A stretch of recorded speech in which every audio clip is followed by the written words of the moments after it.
Good morning, Derby Jack here. I'm going to make this quick. It's just a little bit of a teaching there, and it's a little insight for people to understand.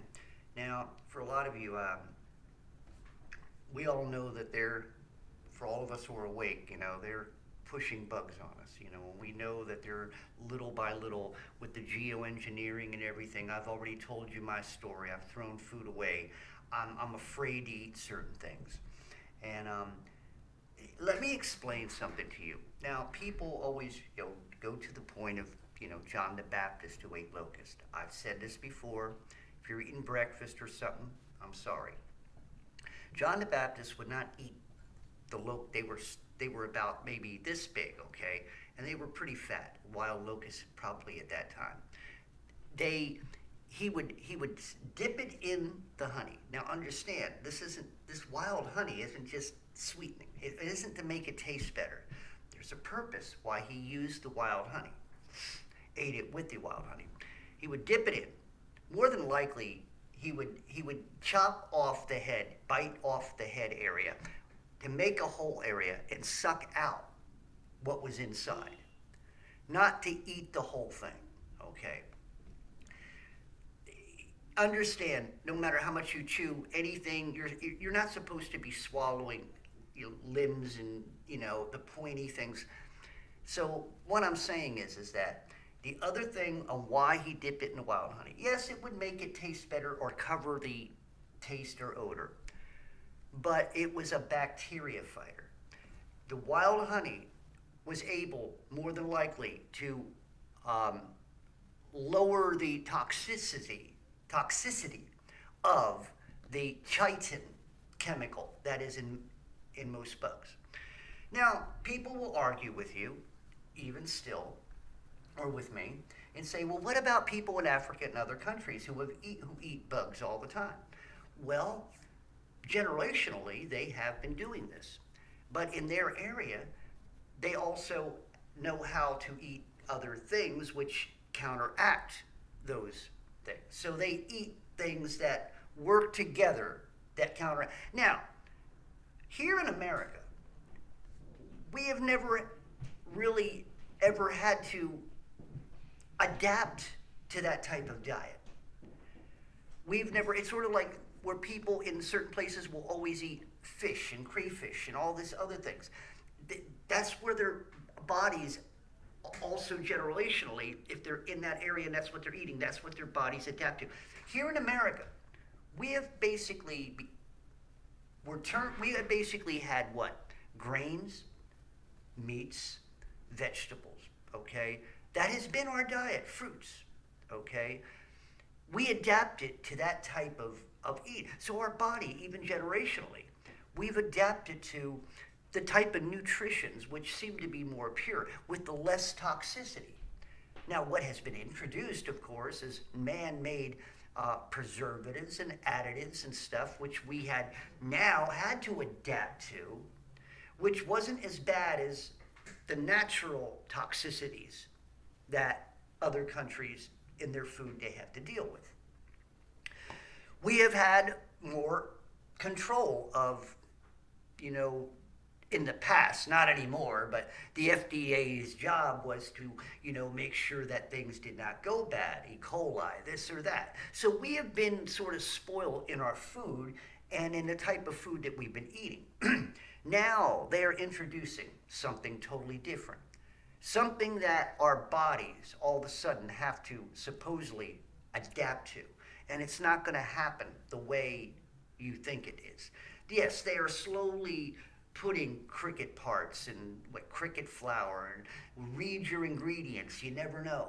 They have different names. If you look them up, never seen them before, then you might find out it comes from a bug or a grub or a worm.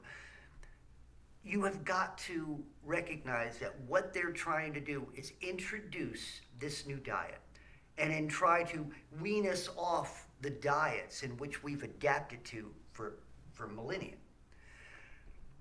It's going to be a lot harder on us because being that our bodies are fragile, American bodies are fragile.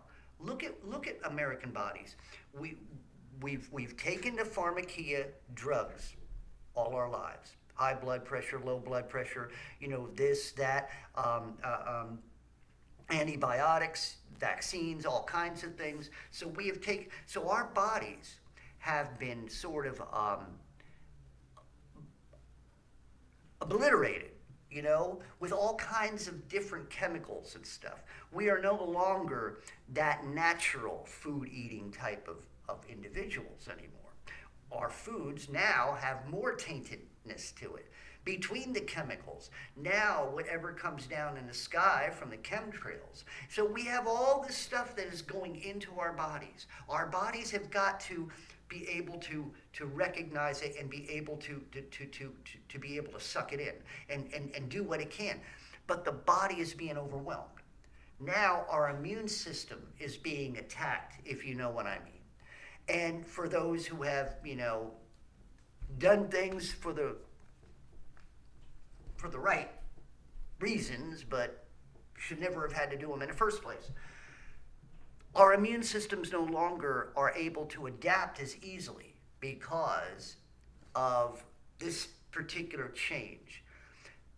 The chitin, okay, for what I have understood on this chemical chitin, it isn't a good thing for us to process, especially us.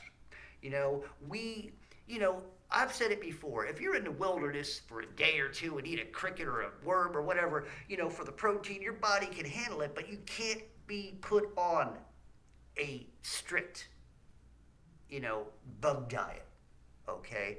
I don't care what they're saying. If they are experts, then they need to go out and get a new degree. Or, stop getting those degrees off the internet, whatever the situation is. But if you're sitting there trying to tell me that it's a good thing for me to eat bugs because it's a good protein source, you are out of your cotton-picking mind. Because you are not an expert. You are a pseudoscientist. And if you were even stating as a doctor that is okay for us to eat, you're a fraud. Not an expert, not a doctor, not a scientist, you're a fraud. Okay? So just understand this, people. These people are out of their freaking minds. Do not accept these new diets. They will shorten your life. Before they even shorten your life, I will state this. I do believe that if John the Baptist was not killed, okay, he would not have grown old. And he still would have had gut problems throughout his life, even eating the locust with the wild honey as a bacteria. A fighter, he would still have died because of gut problems. So I'm telling you people something that you need to recognize. Do not allow yourself, you need to look at everything now. This is a matter of survival. Okay, these people in high places, they're serious about what they want to do, and they're not asking you if you want to participate. They're making you, pushing you, trying to get you to adapt to participate, and they aren't taking off they have taken off the gloves. For them to do this under our nose, very nose. For those who do not open up their eyes, it's under your nose, right there in front of your face. And they are hiding it from you in plain sight because you will not open up your eyes. So I'm telling you, peoples, be very careful what you eat nowadays, because this is like, this is a slow poisoning process of this type of thing, of what they're doing. And so, Derby Jack out. See you all on the other side.